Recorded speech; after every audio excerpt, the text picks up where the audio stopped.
আজ থেকে শুরু হলো পে স্কেল খসড়া যাচাইকরণ। ১৩ গ্রেডে 1:4 অনুপাতে গ্যাজেট নির্বাচনের আগে জানালেন পে কমিশন।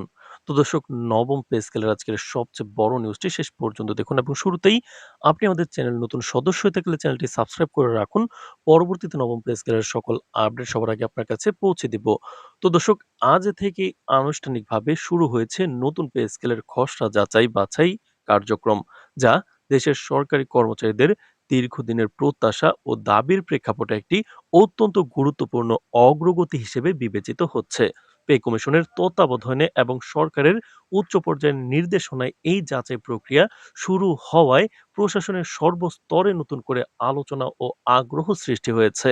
সংশ্লিষ্ট সূত্রগুলো জানিয়েছে, চলমান অর্থনৈতিক চ্যালেঞ্জ, দ্রব্যমূল্যের ঊর্ধ্বগতি এবং সরকারি কর্মচারীদের জীবনযাত্রার ব্যয় বিবেচনায় নিয়েই এই খসড়া প্রস্তুত করা হয়েছিল।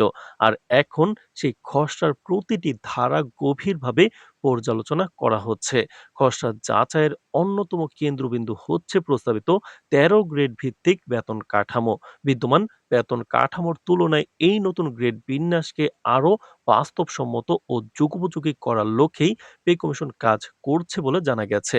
কমিশনের একাধিক সদস্যদের মতে, দীর্ঘদিন ধরে বেতন কাঠামোতে যে বৈষম্য ও অসামঞ্জস্য তৈরি হয়েছে, ১৩ গ্রেড কাঠামোর মাধ্যমে তা অনেকাংশে কমিয়ে আনা সম্ভব হবে। বিশেষ করে মাঠ পর্যায়ের কর্মচারী থেকে শুরু করে মধ্যম স্তরের কর্মকর্তা পর্যন্ত সবার বেতন ও পদমর্যাদার মধ্যে একটি সুস্পষ্ট ভারসাম্য আনার চেষ্টা করা হচ্ছে। তো দর্শক, ভিডিওটির এই মুহূর্ত পর্যন্ত যারা দেখছেন চ্যানেলটি সাবস্ক্রাইব করে রাখুন পরবর্তীতে নবম পে স্কেলের সকল আপডেট সবার আগে পেতে। তো দর্শক, এছাড়া খসড়ায় প্রস্তাবিত 1:4 অনুপাত নিয়েও বিস্তারিত আলোচনা চলছে। পে কমিশন সূত্র জানিয়েছে, সর্বনিম্ন ও সর্বোচ্চ বেতনের ব্যবধান যদি অতিরিক্ত বেড়ে যায়, তাহলে তা প্রশাসনে অসন্তোষ ও আর্থিক চাপ উভয়ই বাড়ায়। সে কারণেই 1:4 অনুপাতকে একটি গ্রহণযোগ্য ও টেকসই সমাধান হিসেবে বিবেচনা করা হচ্ছে। এই অনুপাতের মাধ্যমে নিম্ন গ্রেডের কর্মচারীরা তুলনামূলকভাবে বেশি সুবিধা পাবেন বলে মনে করছেন সংশ্লিষ্টরা, যা তাদের জীবনযাত্রার মান উন্নয়নে ইতিবাচক ভূমিকা রাখবে। আজ শুরু হওয়া যাচাই প্রক্রিয়ায় শুধু মূল বেতনই নয়, বরং বার্ষিক increment, time scale, selection grade, পদোন্নতির কাঠামো এবং বিদ্যমান ভাতা ও সুযোগ সুবিধার সঙ্গে নতুন পে স্কেলের সামঞ্জস্য খতিয়ে দেখা হচ্ছে।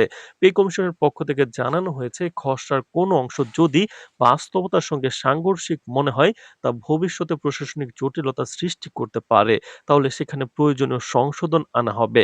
তবে সামগ্রিক কাঠামো ও নীতিগত সিদ্ধান্তের ক্ষেত্রে বড় ধরনের পরিবর্তনের সম্ভাবনা খুব কমই বলে ইঙ্গিত মিলেছে। নির্বাচনের আগে পে স্কেল গ্যাজেট প্রকাশের বিষয়টি এই যাচাই প্রক্রিয়াকে আরও তাৎপর্যপূর্ণ করে তুলেছে। সরকারি মহলের একাধিক সূত্র জানিয়েছে, যাচাই বাছাই দ্রুত শেষ করে প্রধান উপদেষ্টার কাছে পূর্ণাঙ্গ প্রতিবেদন উপস্থাপন করার প্রস্তুতি নেওয়া হচ্ছে। সেখানে অনুমোদন মিললে আইন ও বিধি অনুযায়ী প্রয়োজনীয় ধাপ সম্পূর্ণ করে গ্যাজেট প্রকাশ করা হবে। সরকার মনে করছে, নির্বাচনের আগে পে স্কেল গ্যাজেট আকারে প্রকাশ করতে পারলে প্রশাসনের স্থিতিশীলতা আসবে এবং দীর্ঘদিন ধরে চলমান আন্দোলন ও অসন্তোষ অনেকটাই প্রশমিত হবে। এদিকে পে স্কেল খসড়া যাচাই শুরু হওয়ার খবরে বিভিন্ন কর্মচারী সংগঠন ও জোটের মধ্যে মিশ্র প্রতিক্রিয়া দেখা গেছে। তো দর্শক, ভিডিওটির এই মুহূর্ত পর্যন্ত যারা দেখছেন চ্যানেলটি সাবস্ক্রাইব করে রাখুন। পরবর্তীতে নবম পে স্কেলের যে কোনো গুরুত্বপূর্ণ আপডেট সবার আগে আপনাদের কাছে পৌঁছে দিব। সুতরাং আমাদের পাশেই থাকুন। ধন্যবাদ।